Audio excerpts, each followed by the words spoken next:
La reconnaissance de la qualité de travailleur handicapé, un atout pour vous. Un handicap peut être moteur, visuel, auditif, psychique, avec une dépression, des troubles bipolaires, la schizophrénie, ou même encore intellectuel, avec des troubles de l'apprentissage aussi. Ces altérations peuvent être temporaires ou définitives. Des pathologies lourdes, telles que le diabète, le cancer ou la sclérose en plaques, sont elles aussi handicapantes. On parle de maladies invalidantes. 80% de ces altérations sont invisibles et un travailleur sur deux rencontrera une situation de handicap au cours de sa vie professionnelle.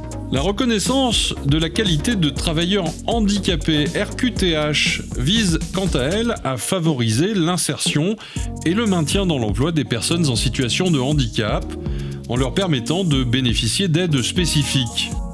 Il peut s'agir, par exemple, d'un aménagement de poste de travail pour le rendre compatible avec votre situation de handicap, de l'achat de matériel adapté à votre situation de handicap en lien avec le médecin du travail, d'aménagement d'horaire lorsqu'ils sont compatibles avec les nécessités de service, d'un temps partiel de droit après avis du médecin du travail, d'un aménagement d'épreuves de concours. La RQTH peut également donner droit à des formations professionnelles adaptées ou à des aides du FIPHFP, le Fonds pour l'insertion des personnes handicapées dans la fonction publique, ou de l'AGFIP, l'association de gestion du Fonds pour l'insertion professionnelle des personnes handicapées pour le secteur privé. Elle peut par ailleurs donner lieu à un départ en retraite anticipé dans certaines conditions telles que l'âge, la durée de cotisation avec ce statut ou le taux d'incapacité. L'agent qui souhaite obtenir la RQTH doit en faire lui-même la demande auprès de sa MDPH, la maison départementale des personnes handicapées. Et pour cela, il doit remplir un dossier administratif et solliciter son médecin traitant afin qu'il se charge du volet médical de la demande.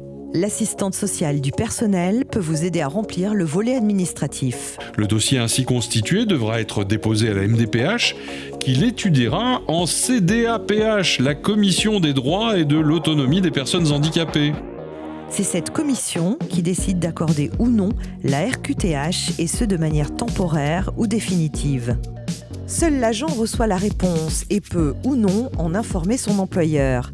S'il choisit d'en informer la direction des ressources humaines, le secret médical lui permet de garder pour lui le détail de sa situation.